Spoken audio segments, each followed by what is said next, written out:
introducing. I am Antonio Cardozo from Timor-Leste, the organization Civil Society Education Partnership. I think I am as a program officer and from Civil Society Education Partnership. Thank you. Thank you so much, Antonio. The second on the list, it's Awil. Sorry if I'm pronouncing the name in the wrong way. Hi. Absolutely, you are right. Your pronunciation. Thank you. This is Awal. I'm from Bangladesh. Currently, I'm working as a research investigator in International Center for Diarrheal Disease Research in Bangladesh. Currently, we got a fund from IDRC. It means we are the new cohort, and we are working with the disability inclusive child and parent teacher focus intervention. That the purpose of this intervention to improve the school readiness for children, especially preschool children. Yeah, that's all. Thank you for this briefing introduction. Then on the list, Aisha Said, can you hear us? Yes, I can hear you loud and clear. Thank you. This is Aisha Sayed. I'm from Pakistan, and I'm currently doing a PhD in sociology in Turkey. And I've been working in the education sector while in Pakistan, and this is why I'm involved with this forum. Thank you. Happy to hear from you, Aisha. Then on the list, Dr. Bashir. Welcome, Dr. Bashir. أهلا صباح الخير. أهلا. Good morning. نعم. Okay, very good. Thank you. صباح الخير جميعا. Good morning, everyone. This is Bashir Mahmoudi, expert in education and development in the Arab world, head of the UNESCO Club of Ibn Khaldun, and a member of international organizations for education. Thank you. Thank you. Then, sorry? نعم. Hi. Please go ahead. I'm Kamel Misawi. I'm from Tunisia. I'm the president of the Education Coalition Education of Tunisia. I am with you. In Arabic, Kamel Misawi. Kamel Misawi from Tunisia, head of the Tunisian Education Coalition, and I'm happy to be with you today to follow this seminar, and I've been following all the seminars. Thank you. Thank you so much for joining us today. Then we have on the list Emmanuel Hook. Hello. Hello. Good morning, good afternoon, and good evening. I'm Inamul Haq. I work for Asia South Pacific Association for Basic and Adult Education, ASBE, based in Philippines, but I work from home from Bangladesh. Thank you. Welcome to the session. And then on the list, Ridi. Ridi, can you hear us? Okay. Then we can move with Dr. Daniel. Yeah, hi, good evening. My name is Dr. Daniel, and I'm from Mumbai, India. I'm an independent educational reformist. Thank you. Thank you so much. Then Horea. Horea, can you hear us? السلام عليكم. وعليكم السلام. نعم أسمعكم. Hello. Yes, I can hear you. Hello. Good morning. Horia from Algeria. I'm an inspector in the domains of education and training, and I'm an international trainer. Normally, I share with you ideas, and we always strive to develop ourselves. Thank you so much for all of these initiatives. Thank you so much. Then Marwa عمر. مساء الخير. Hello. سعيدة جدا بتواصلي معاكم I'm very دايما happy to always remain in contact with you. I'm very interested in the education issues, especially linking those to the economic and social returns. قضايا التعليم الشامل. I'm very interested in the issues of education especially in times of conflict, as well as issues of integrating people with disabilities in the education. And I think that our presence here with you supports a lot of different issues, and each and every one of us has his own role to play, and we can all benefit from one another based on each and everyone's background, be it in terms of education, the planning of education, economic matters. So when we talk about overall development and overall education, well, our overall experience is going to be beneficial a lot in achieving all the objectives. Thank you so much. Thank you for this beneficial introduction, Marwa. Thank you so much. Then Muhammad Zahir. Muhammad, can you hear us? Okay, then on the list, Kamel Misawi. كمال مساوي. Kamal Misawi. He already took the floor. ربما دخلت وخدمت نفسي. I have already introduced myself. Okay. This is Kamal Misawi from Tunisia, Okay, thank you. head of the Tunisian Educational Coalition. Thank you. Thank you. Nasima. Hello. Hello. Assalamu alaikum. I am Dr. Nasima Begum from Bangladesh. I have working in primary education over 38 years. Now I am a chairman of Training and Research Academy. This academy is working with non-government organization teacher. That means private school teacher and research of education and climate. Thank you. Thank you so much. Thank you, Nasima. Then Sadia Siraj. Hello. Hello. Assalamu alaikum. Greetings. Actually, I have just joined the session, so I don't know what is going on.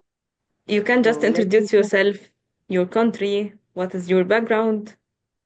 Okay, we are introducing ourselves. Okay. Yes, exactly. I've done my master's from Aga Khan University, and I have been working as a research associate and freelance teacher educator. I have worked in different projects of government as well. I was associated with the public system of the schools, and I have been to Harvard for attending a seminar and also to Sheffield Hallam University. And I am always curious to learn what is going new in the education. So that's why I have registered myself into this program. Thank you. Welcome to the session. And Thank welcome you to so the much. Knowledge Cafe program. Yeah, Thank you. so much. Thank you. Thank you. Then on the list, Sheikh Bahdur.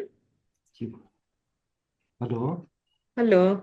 Hello, good afternoon, good evening, good morning. Good afternoon. I'm Sok from Nepal, and I'm working for Rural Education and Environment Development Center. And we are implementing one of the education programs called Teacher Training and Inclusive Education. I have participated some of the other programs by GP KIX. So I thought of joining this program as well. Thank you so much. Nice Thank meeting you. with you all. Thanks. Thank you, and welcome to the Samena Knowledge Cafe. Then Shanta. Hello, I'm Shanta Kurutunga from Coalition for Education Development Sri Lanka. I'm working as the National Coordinator for Coalition. Thank you very much. Thank you so much. Sonia. Good morning, everyone. Are you hearing me? Yes. Okay. Good morning, everyone. I'm Sonia Atia from Tunisia, and I work within the Tunisian Coalition Education as a project manager for AOL Education Out Loud. Thank you. Thank you so much, Sonia. Then on the list, our dear National Coordinator, Sumaira Ahsan. Hello, everyone. Good afternoon from Bangladesh. My name is Sumaira Ahsan. I'm working as a professor at the Institute of Education and Research, University of Dhaka in Bangladesh. I'm working as the Interim National Coordinator for KIX EMAP Hub in Bangladesh. I feel very excited to join this Knowledge Cafe because a lot of people around the world join here, and we can learn about new innovations and techniques. And this session is special for me because recently I'm working with a project that is thinking of scaling up the 2 years of a pilot project, like 2 years of preschooling, because previously Bangladesh has only 1 year of preschool. Now they are trying to have it for 2 years. So they will be scaling up this project, and I'm involved with that. So I wish I can learn about scaling up projects from this session. Thank you very much. Thank you so much, Sumera. It's always a pleasure having you. Then Suzanne Dubi. Suzanne, can you hear us? Okay, so then can we move with Mr. Solon? Good evening, everyone. I'm Zerg Sisalan from the Philippines. I'm a public school teacher. And at the same time, I'm working in a civil society organization, and I have founded a community-based volunteers that aims to tackle the issues of climate change. And I'm here to be with the people who has this strong advocacy around the world. Thank you so much. Thank you so much. Dr. Muhammad Abdel Gaber. Dr. Muhammad. Okay, so now we are done with the introductions. So I will hand over to Dr. Rasha so she can give you more insights about today's session. Hello, everyone, and it's always a pleasure to meet you. I mean, I keep waiting from one session of a Knowledge Cafe to the other. And the topic of today, we are going to have a brainstorming on a very important topic that matters to all of us, which is scaling of innovation. All right, and all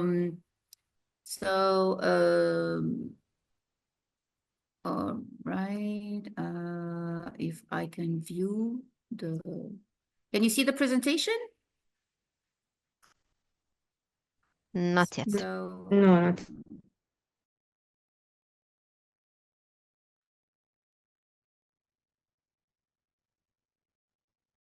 I'm no longer the host. All right, so back, I'll present again. All right.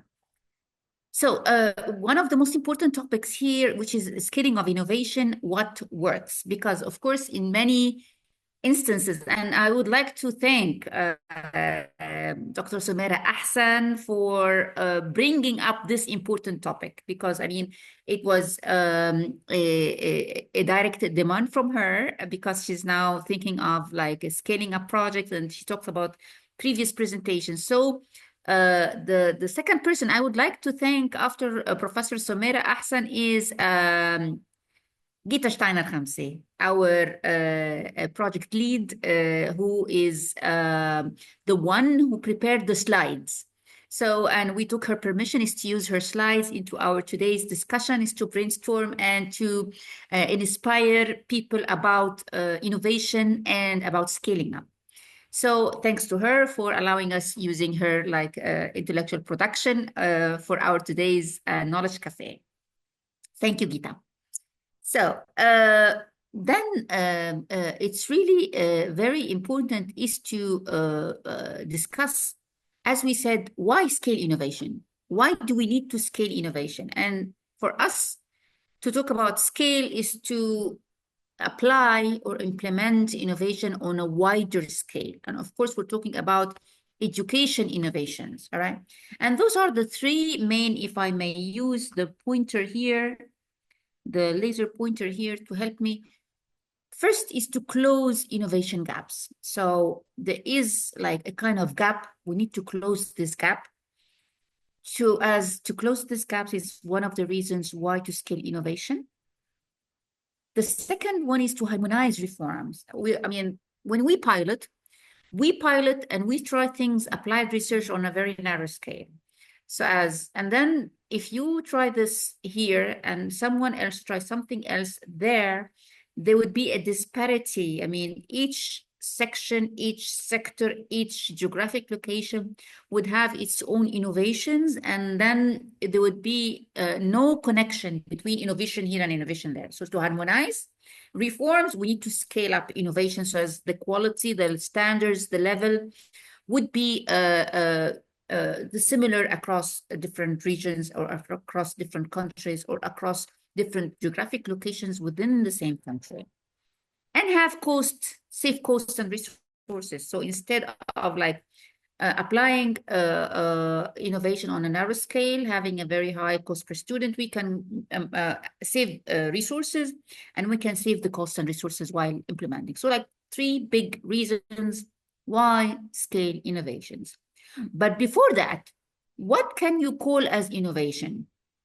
What counts as an innovation, right? When can we say that this is an innovation in education that we need to scale up, all right? So, of course, having, first of all, programs funded by government, all right? Having a program, typically part of the government's national action plan.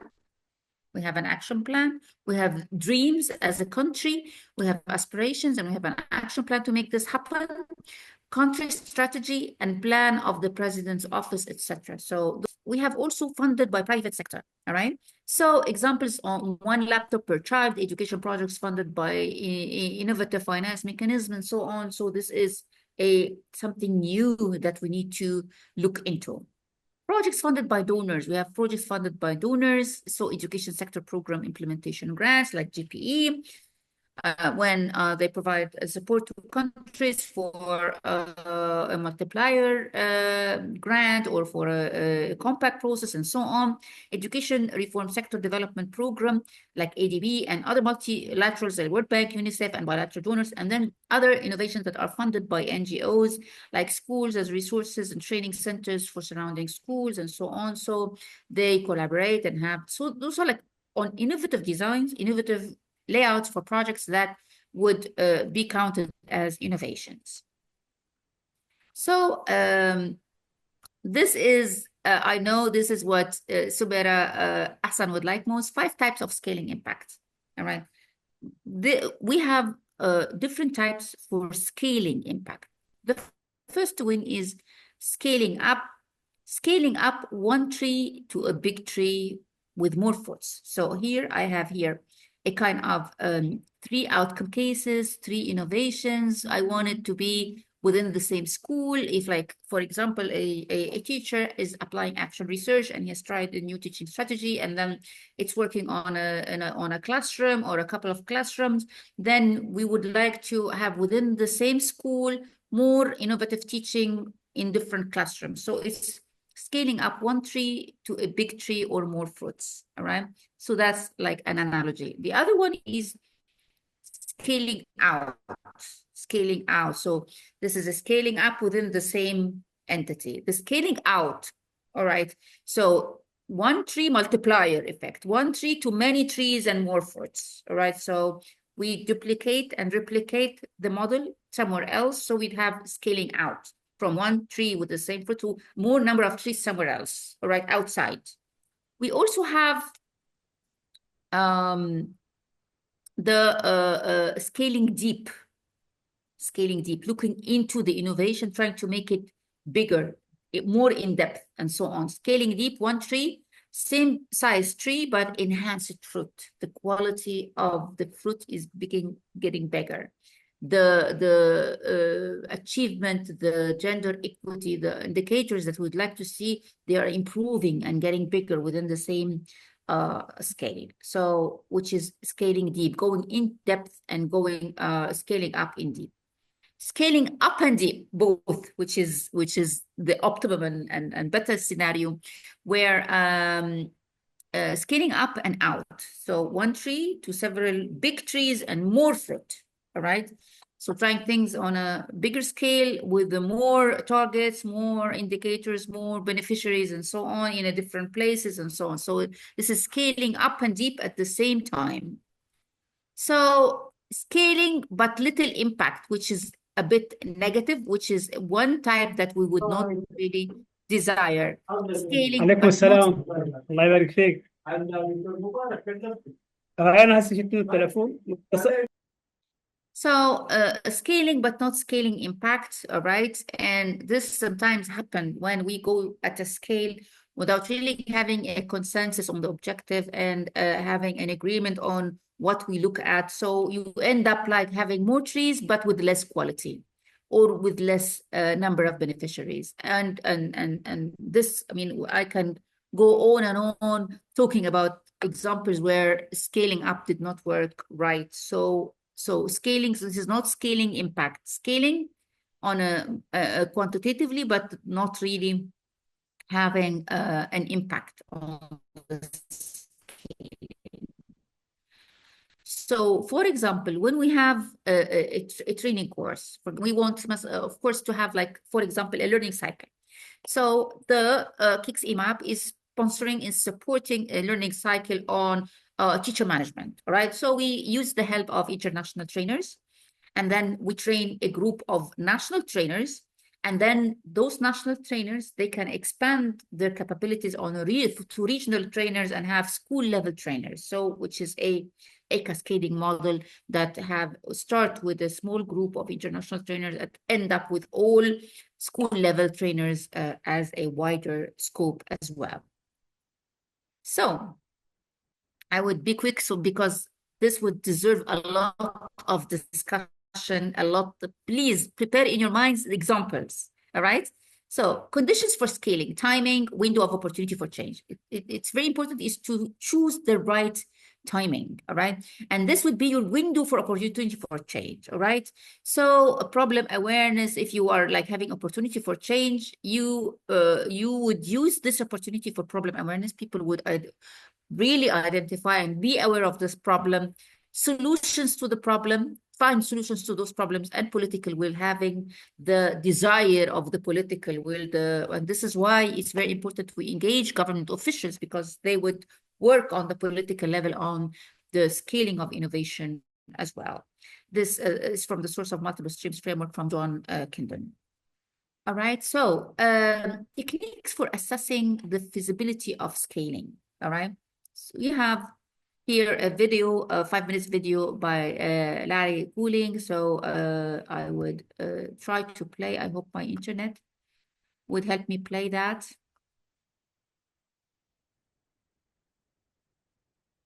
So I would make sure that it's being here. Development comes mostly packaged in the form of projects. And that has lots of benefits. We have measurable results, we have costed outcomes, we have concrete timelines. But there are also challenges associated with a project approach, and those are related mostly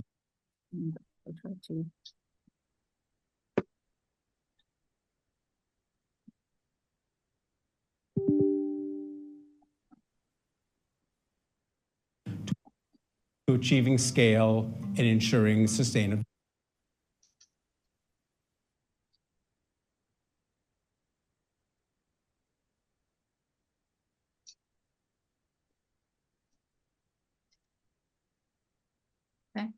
Let us try that then. Can you see the full picture? Yes. All right. Yes. Full screen. نعم. All right. And you can hear the sound, right? Yes. Yeah.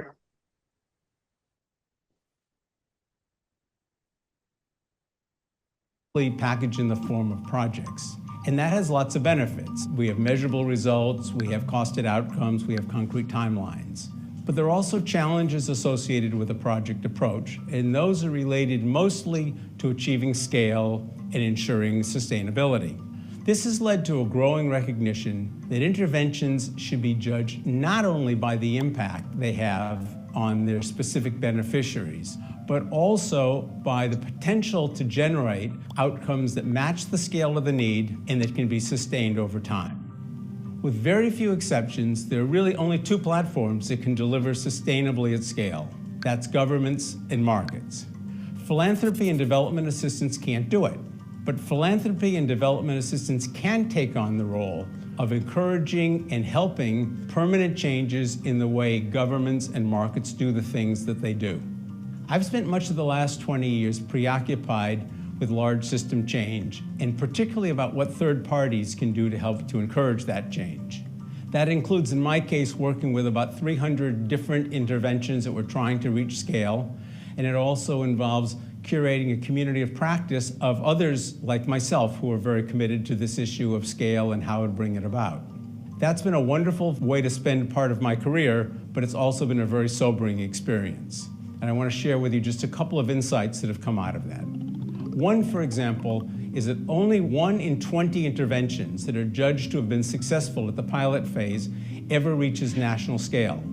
Another important insight is that most people's ability to conceptualize complexity far exceeds our ability to manage that complexity. And a related observation is that even small system changes on large platforms usually involve a vast number of moving parts. Especially when projects are seeking proof of concept, the natural human tendency is to add additional features to the intervention if doing so improves efficacy or we think it will.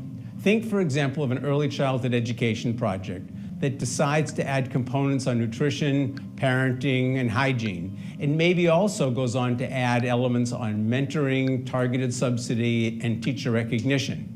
At the project level, this might work well and produce an incredibly powerful result. But now imagine that same intervention being introduced into a bureaucratic system or a large market system and realize that each of those additions comes with its own complications. Take, for example, South Africa, where there's a supportive national policy on ECD, a subsidy system that covers a small but significant portion of the eligible children and that pays 1/3 of the cost of center-based care. A total of 40,000 operators, some of whom are organized into several high-quality franchises. Responsibility spread across 3 ministries and divided between national and provincial governments. And of course, 5 million kids in desperate need of the support that these systems provide.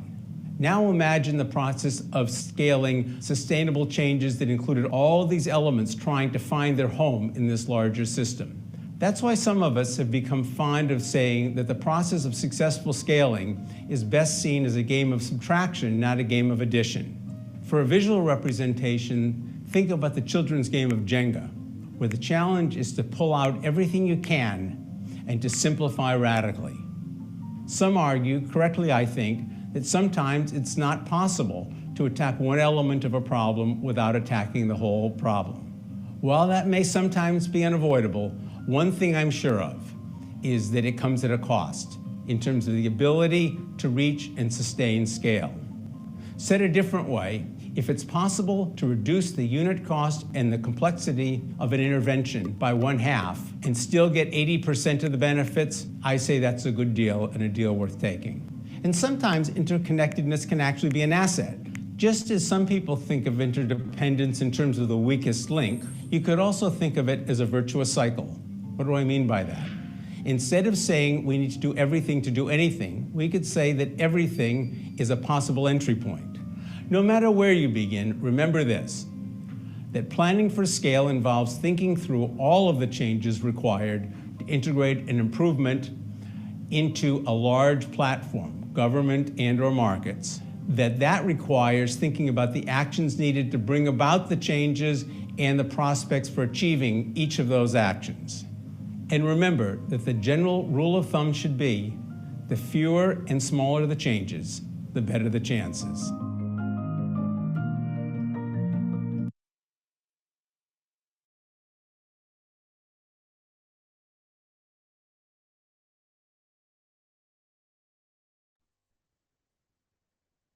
Thank you very much for watching this very inspiring video, and you can watch it again because we would be posting the links to our recordings on our website. So you can go back and watch it again and again, or maybe you can just look a video by Larry Cooley on the YouTube and you can watch it again yourself. So there is a pilot project funded by a donor like UNICEF or UNESCO or World Bank or whatever.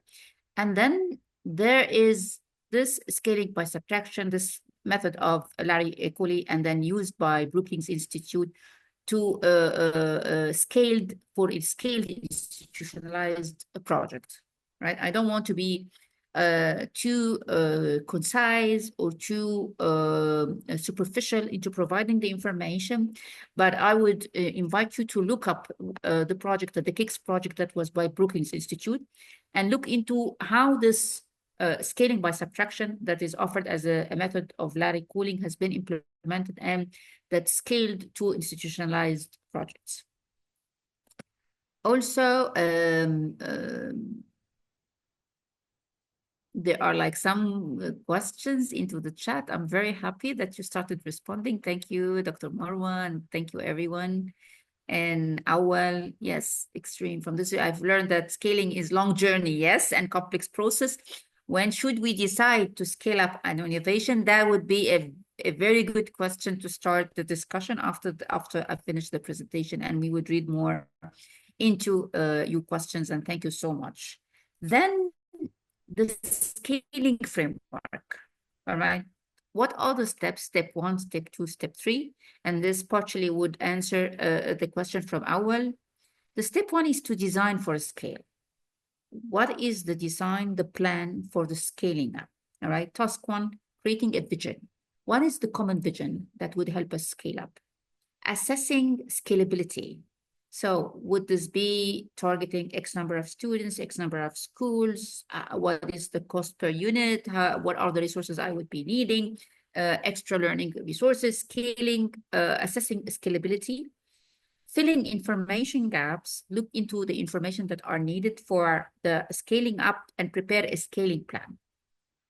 This topic is very important because now most of the funding agencies worldwide in education and in other fields, they are not any longer interested into like trying things out, look if this would work or not. They would rely on research that has proved already, applied research that has proved effective, and then they would fund the scaling up of the research. So it's very important is to have this framework in mind while looking into scaling up projects. The first is preparing a scaling plan, all right? With a time plan, with the resources, with everything. And then step 2, establish preconditions for scale. Make the conditions suitable for this scale that you are planning. Like legitimizing change. Would this require a law, either law modification or a new law to apply? The constituency building. How are like you are building alliances and constituency and ownership among all partners, and mobilizing resources. Are resources available?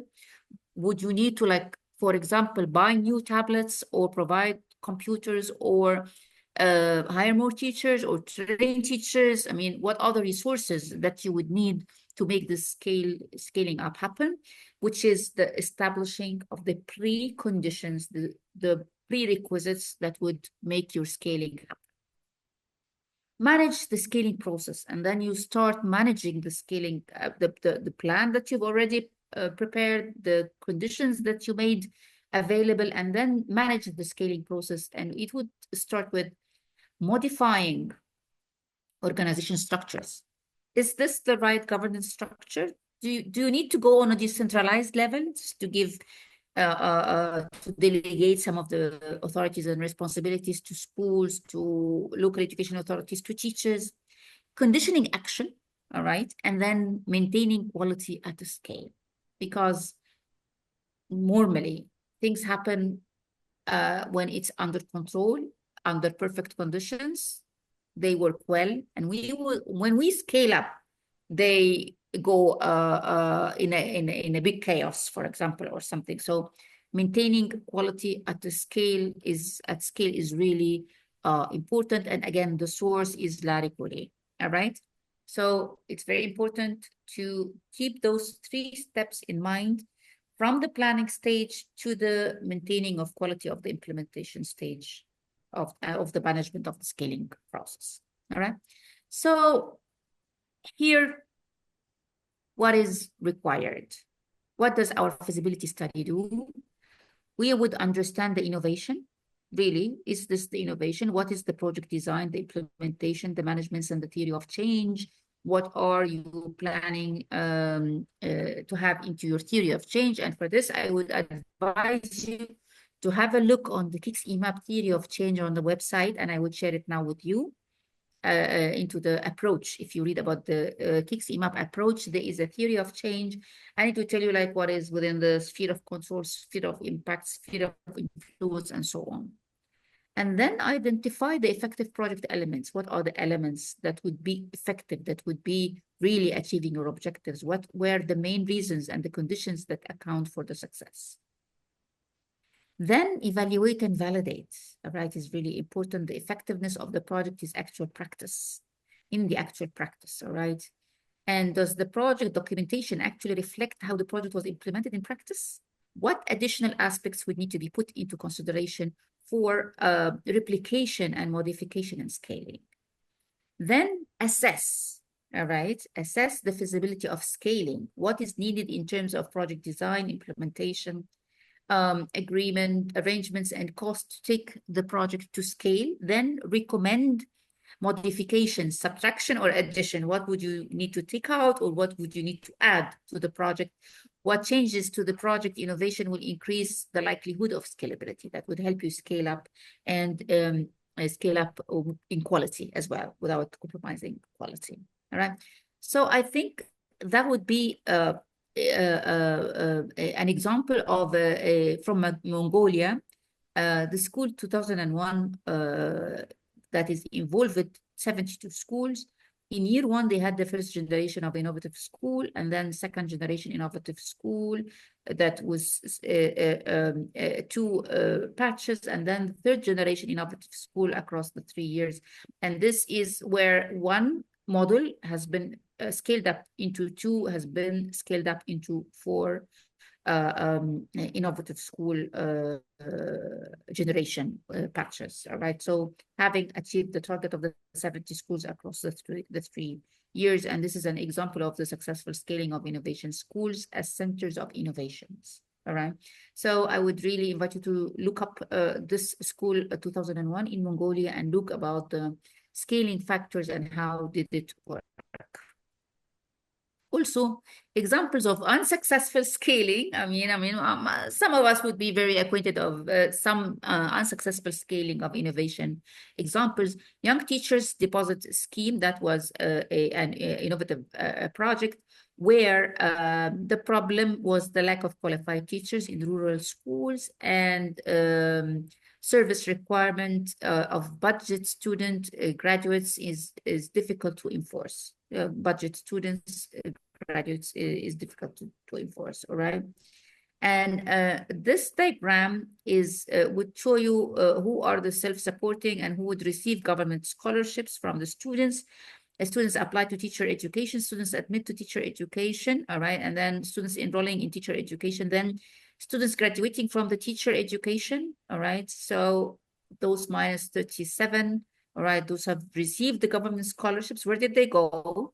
And then graduates employed as teachers. So you started with a very ambitious plan, is to have to provide scholarships so as to have a more input into the teaching profession. Graduates employed were only 17 out of 100, if you say. So, and then those government scholarships were lost along the way. Some of the challenges with implementing the scheme: nationwide, long-term, complicated contracts, corrosive contracts, only a temporary solution, expensive financially, not sustainable, difficult to monitor and enforce. Those were like factors. Why was this case of scaling up was not that successful? All right. So I think this has been like food for thought for now. Those are like the resources. And again, thank you to Gita Shanar Khamsi for sharing her presentation with us.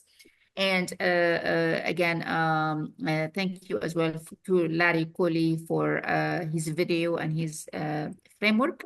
And this would open up the floor for a lot of interesting questions, and as well as interventions from the floor, and to share your experience. If you have a story about successful innovation, we would be very happy to hear about, and maybe you would be our next speaker, next Knowledge Cafe. And if you also have any questions or any innovations that did not work and you want to discuss with other fellow colleagues from different parts of the world, it's the time to do so. So again, thank you again, Professor Sumera Ahsan, for like provoking this kind of topic. And now I would allow me first to read the questions in the chat that we skipped from Awal. All right, so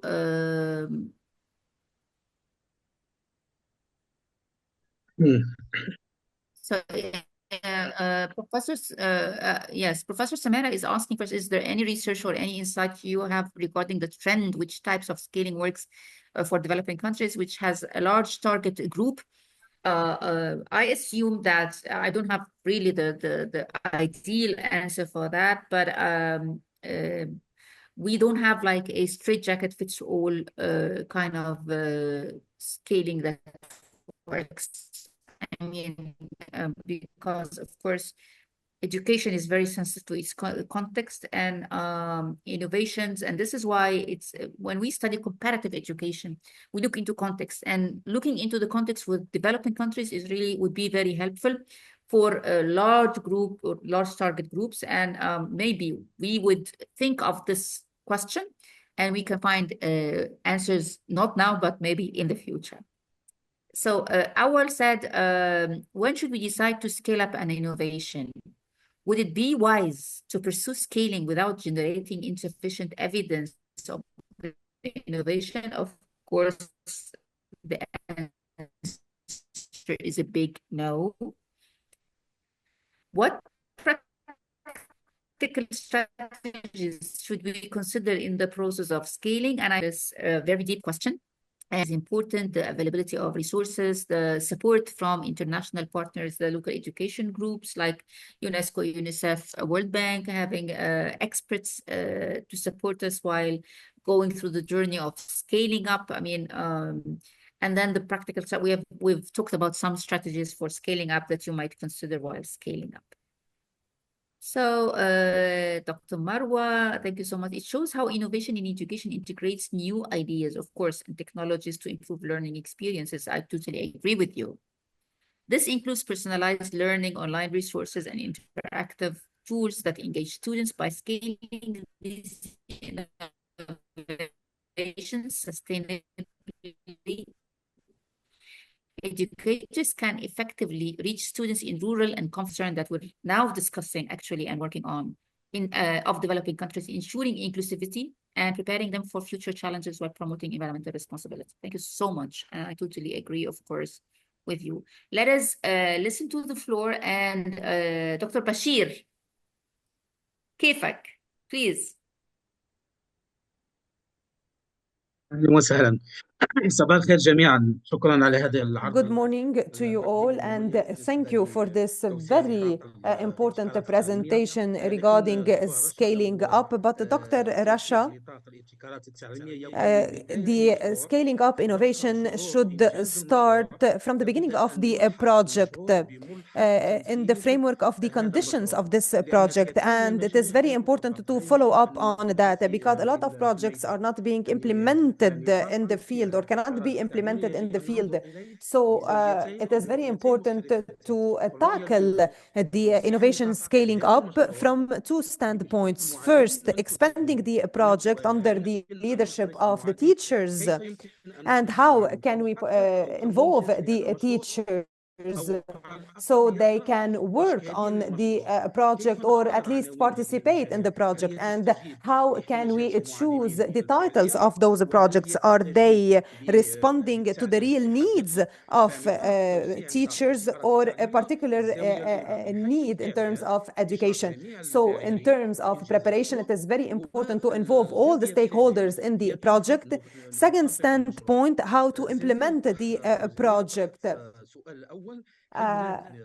As the first question was asked, do we have international discussions, yes or no, and how we can implement the projects in different contexts and in different education environments?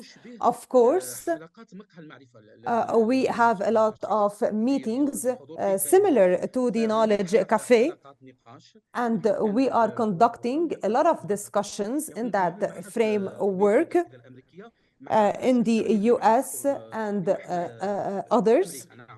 في كيف يمكن أن نطبق المشاريع في سياقات in order to know how to implement the project in different contexts and how can we adapt. Dr. Rasha, the financial resources cannot be always an impediment. It is, we are always focusing on financial resources. Sometimes we have a lack of human rights resources. Because the project is related to the teacher, is related and is going down to the field. So it is very important to think about how the teacher would benefit from this project and always take into consideration the preparation and the follow-up. Thank you. اسمحوا لي إني أستجيب Allow me لهذا التعليق to باللغة العربية answer this comment in Arabic, and we are very lucky to have the translation, so I can do so. Thank you, Dr. Bashir Mahmoudi, for this very important idea, stressing on the importance of the participation of all stakeholders. And if the teachers were on the forefront of the stakeholders, as well parents and students, directors, civil society organizations, and other partners should as well be listened to and should be partners in designing and implementing the project since the beginning. And I do agree with you that the success conditions or criteria in terms of scaling up should be taken into account in the primary design of the project. And the scaling up should be based on the target, the map, the roadmap that we have, such as explained in the presentation and video that we had. It is very important to have a full-fledged plan taking into account the implementation, the follow-up, etc. And Dr. Marwa is saying as well that the cooperative innovations كل ما كان الجهات صاحبة المصلحة are very important for all stakeholders that should all participate in the design of the project. They should all have this feeling of participation, and they should all feel that they are contributing to this initiative and not having an initiative that is being dictated upon them, so that they can bear with us the responsibility of the success of this project. Thank you so much for this comment. الأستاذة مها Miss Maha تفضلي. كفهون. مرحبا، مساء الورد جميعا. Hello. مساء الخير وشرفتينا وسعداء جدا Hello. Thank you. We are very happy that you joined our Knowledge Cafe. It is a pleasure. I am from Jordan, from a rural area, and I am when I'm talking about innovative English or teacher. creative projects, we are talking about the 21st secondary skills like critical thinking, problem solving, all of these skills that help our students and our new generation to have a new mentality, to adapt on these days issues. For example, when just making our students traditional or lectures, it's not will be effective enough to have this for our students. So I'm very grateful to be here with you and listen to these new ideas and innovative. But I think with the rural places and like villages here, we are suffering from the shortage of money or financial support and making like these projects. So we have an ideas, we have some creative students, but we don't have enough support. Because you know that schools in these areas have a short how we need to say this بتكون الميزانية شوي يعني So the مختصرة. budget is quite This limited. make us difficult to make these projects in the real. But in mentality and in ideas, we have many of the students here are very creative and very have innovation. I remember that we did a great project last year with my students, talking about accepting the others and accepting the difference. Because we here Muslims and Christian, Palestinian and Jordanian and Yemen, Syria, Egyptian. So all of these differences at the same school. So our project will depend on how to accept the other and understand that we are sharing the same thing which are in common, which is humanity. We are all a human. And my students they did a book. This book contains many stories about these different people, different stories from their grandparents, from their living. But we need to translate it, and we need to copy, making different copies from this book. Yeah, but this is a small or a very simple, innovative idea. But my students really have different ideas which need financial support. Thank you for your listening. Thank you so And much, dear Maha. yes. And let us welcome all Maha, and then you can send a reaction, a heart or a clap or something cheerful, because Jordan has just joined recently the KIX EMAP Hub as a KIX EMAP Hub country. And we welcome you and welcome Jordan as one of the Samena countries. And that's a big heart from my side. And we welcome you, of course, and we would be very, very happy to have your voice always with our activities. And I totally agree with you. And this is why I would share with you our website. And in our website here, it's telling about what is KIX EMAP Hub, what is KIX, right? And here, through funding, applied research, learning exchange, and country support activities, the KIX program goal is that countries have and use the evidence and innovation they need to access learning outcomes and gender equality through equitable, inclusive, and resilient education systems fit for the 21st century, exactly as you've mentioned, fit for the 21st century and the 21st century skills.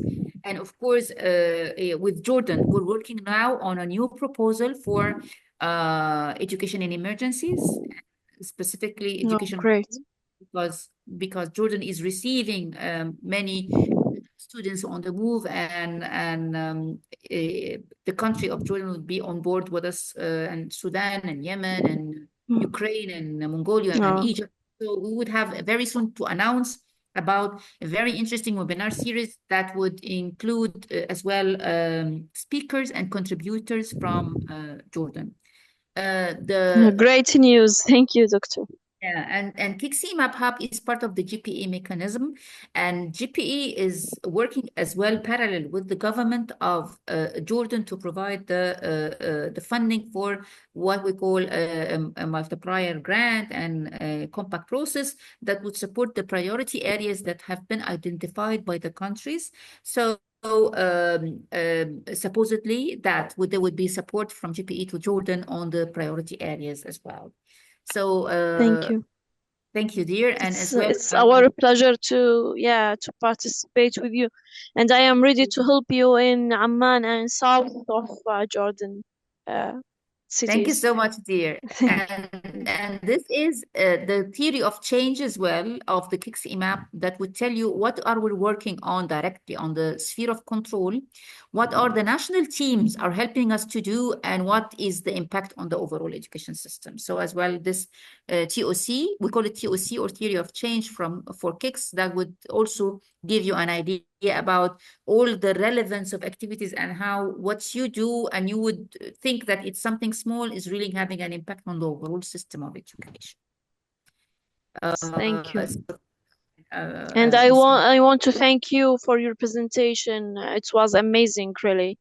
I didn't feel boring. It was very useful. Thank you. Thank you, dear. And Emmanuel, we've met in Dhaka, right? Yeah. Oh, yeah. It's very good to see you again. Yes. Thank you. Thank you. Please, Thank you, the Rasha. floor is yours. Yeah. It was really a powerful presentation and with a lot of insight. Those who are working with innovations in education, I believe your presentation was very useful for us. I'd like to share two examples. Number one, both of are related to stakeholders engagement. So first one is about the fourth primary education development program. There is a component called school level improvement plan, which is really an innovative approach. And we find issuing directives do not work much. So they try to start with allocating 5,000 taka per year for school level improvement plan. Later on, it scale up to 20,000 taka, then finally 50,000 taka per school. So we saw where stakeholders were engaged, those performs better. I was working with Café at the time. So when government introduced that kind of innovative approach from civil society, we try to involve the community. So community engagement in education. We worked with about 600 schools in 32 unions, and we find where the academic leadership of the head teacher work well, and the school management committee was supported. الله ياخذك كده يا اخي تعسيه شكله يلحق كيف حالك الله يسلمك تمام والله Yeah, those who are not talking, would you mind to stop your mic, please? Am I audible now? Okay. Yes. So, yeah. So we saw when community engaged and improved the accountability mechanism, that schools really improved a lot, and the school level improvement plan in terms of planning, implementation, and review was worked well, and it improved the external efficiencies of the school and improved the overall performance. This is one. The second one is the pre-primary education. So NGOs are working with the government schools for pre-primary education of 1 year.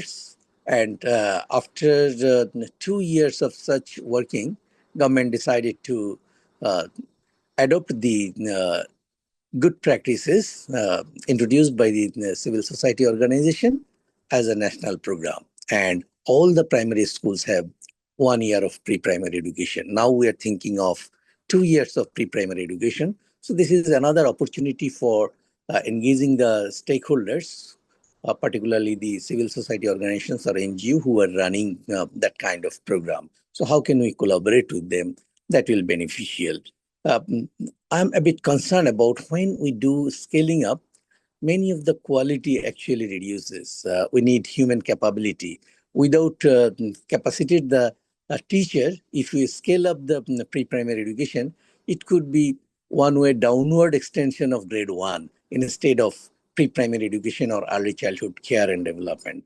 So when we go for 2 years of pre-primary education, we really need to think about what kind of ECD component would be incorporated and how the teachers, because we are depending on teachers, so how the teachers are capacitated so that it do not fall again another 1 year extension of primary education.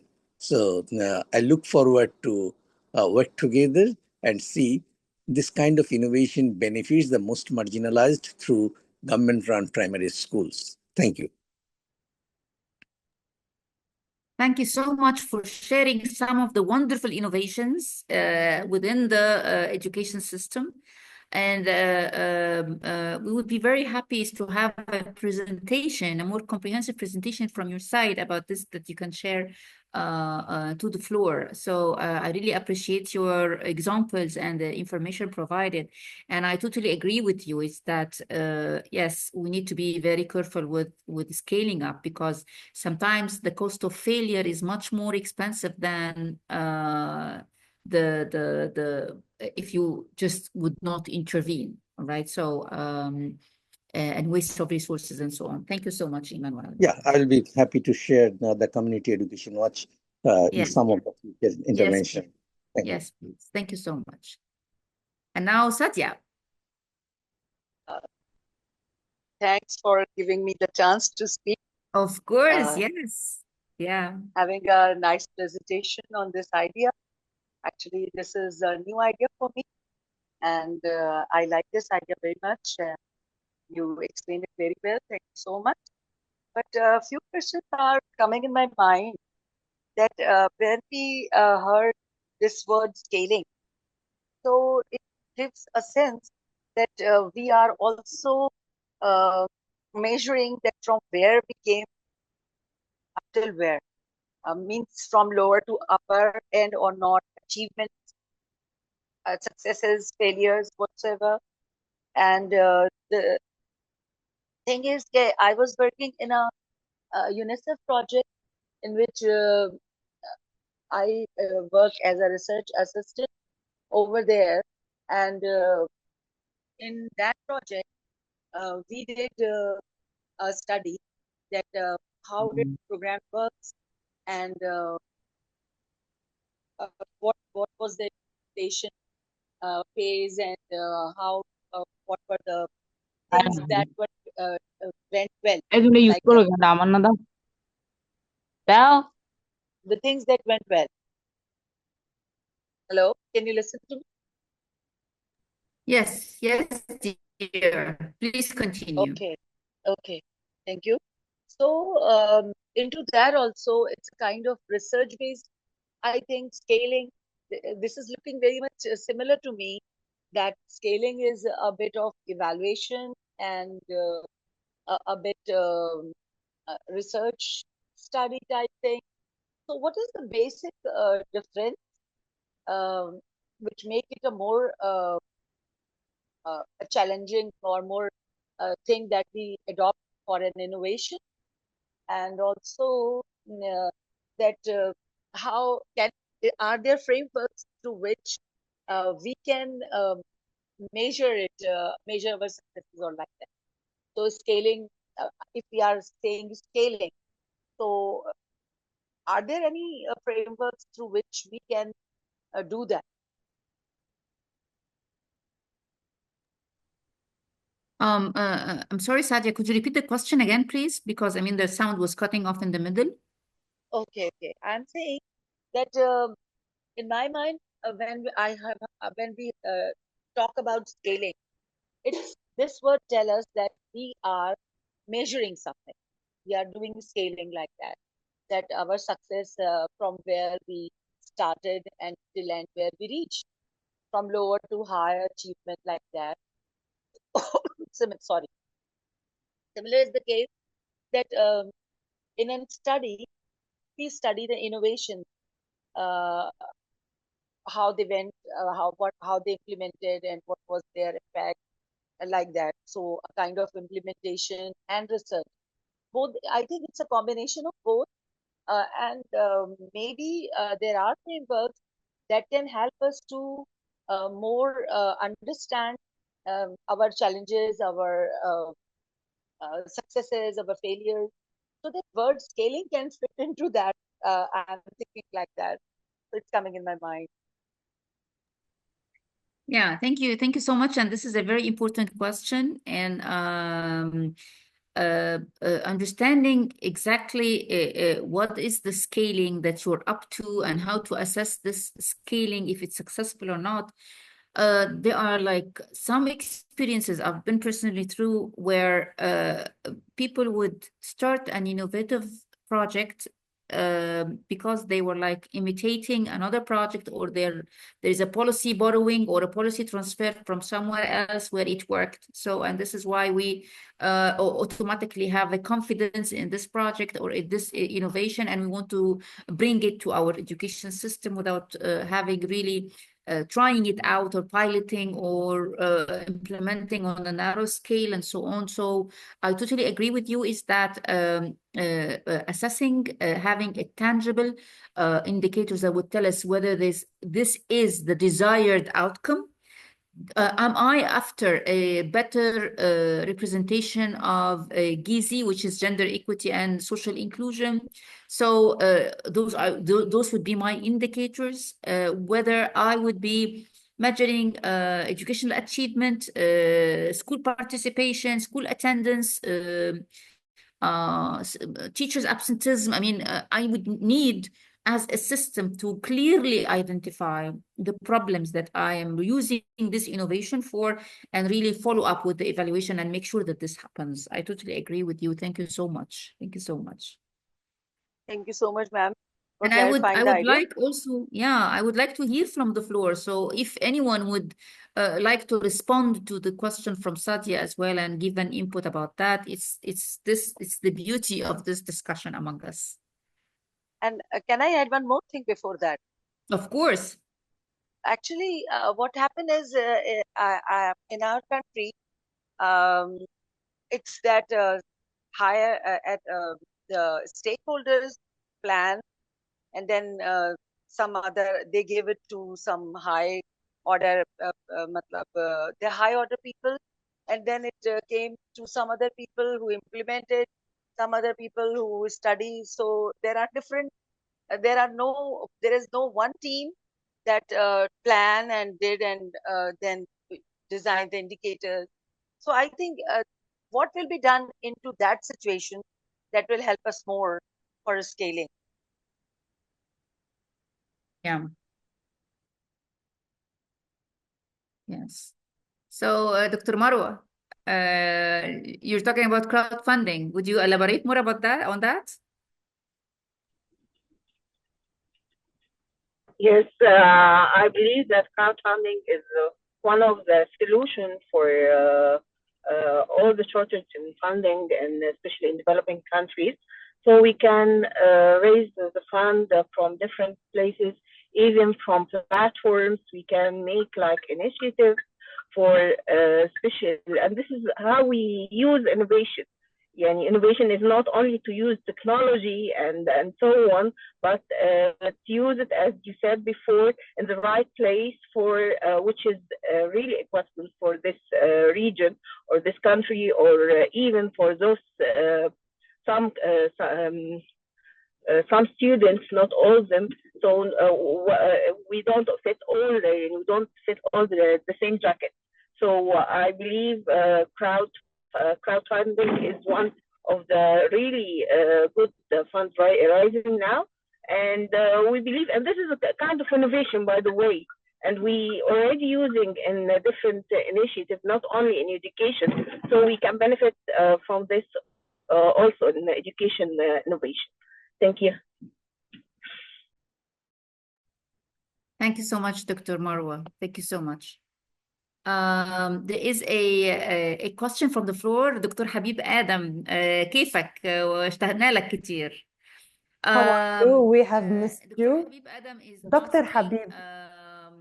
Is there a chance for scaling up for innovation in the field of education in emergencies? Because he's talking about the case of Sudan, and that it's a critical situation now where,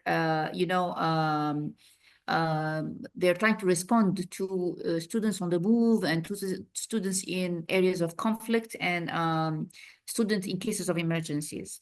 Of course, it's my own personal opinion is that emergencies are really very diverse in nature, and political conflicts and military conflicts and differ radically from weather, for example, emergencies. And scaling up would, as we've seen in the presentation, would depend on many factors. So one of the challenges, for example, that Sudan is facing is the examinations, especially secondary level examinations. And now all local education groups in Sudan are looking for alternatives and solutions to make students be able to go to school for an exam. So, and I assume in this case, if there is a decision, is that innovation in cases of emergencies could be applied at the scale. It would differ about the capacities of the local education authorities or the schools or the nature and type of conflict in the designated area. So I hope that this answers your question. All right. this is an area Shamsul Rahman is asking from Afghanistan. Could you please elaborate on how can governments and NGOs collaborate to scale education initiatives sustainably? Well, this is a very important question, and thank you for asking. The NGOs are a very critical player in any society, and the role is extremely crucial and important. They can have access to locations where, you know, other partners cannot have access to, except of course governments. They have the passion and they have the will, and they succeed in mobilize funding, in reaching to communities, in talking to parents. So they could be very influential in supplementing the whole picture. It's like I would really try to describe education platform as a mosaic, a piece of mosaic or a puzzle, where each piece fits with the other and they complete a bigger picture. And of course, the governments as well as NGOs, they can have a say, and they can work together on looking into scaling education initiatives. Normally, the NGOs would be not only the planning or the designer, but would be the most effectively the implementation arm for governments into going into communities, especially if we talk about rural communities or remote areas or other areas that would require a close kind of communication and interaction and support. So the word sustainably would mean, I'm not sure, do you mean for a longer term or for green kind of impact? So if you're meaning going green, because sustainably now sustainability and sustainably people would look into it as an environmental kind of indicator, going green, or on a long-term sustainable kind of a relationship. In both cases, trust, common trust, and mutual working together would really enforce and would really support the sustainability and sustainably pursuing and scaling up education innovations as well.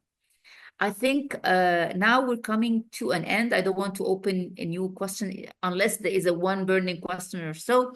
And I would like to ask you to help us really plan for the next Knowledge Cafe, because we are all partners. How would you like the next Knowledge Cafe to look like? What are the topics that you want to propose? If any of you are willing to contribute to the presentation or to tell us more about something that's happening in education about the countries, or a common project that you're planning to apply to, looking for a consortium member or a partner for a project implementation from another country, just help us plan better for the Knowledge Cafés for the formula and for the format that would really suit your needs, because it's an informal setting for a discussion among educators. So please help us. Yeah, that's the post-session survey. Thank you very much, Yasmina, for sharing that. And it's really important to hear from you. Write to us. I mean, this is what I was looking for. I can support Knowledge Cafe and speak about so and so and so on. So scan or like use your mobile and scan it and let us know more about your views about that. And I would, this a very important secret I want to tell you, a very important secret, is that now after KIX EMAP have finished the year 5, and many of the outcome cases talked about the Knowledge Cafe. All right, people who have been into the Knowledge Cafe, that they could build relationships, that they could collaborate, that they could learn from each other, that they could develop new skills, that they could work together on a proposal and get funding for a project. Some have been invited to speak in another conference abroad, and they traveled, like Saeed Ahmed traveled from Bangladesh to Pakistan and to give a presentation about one of the projects, and so on. So this is a very rich platform. Use it to the best. And the strongest part of this Knowledge Cafe is you. I mean, the contributors to the Knowledge Cafe is you. Of the evaluation form, okay. If some people cannot scan, Yasmin, I'll try to scan it and share the link instead of just providing.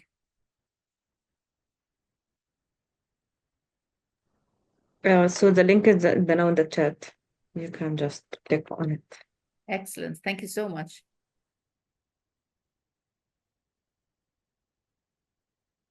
So any final words? All right. Thank you so much, dears. Can I have a It's say? always a pleasure. Can I have a say? My name is Santo Daniel.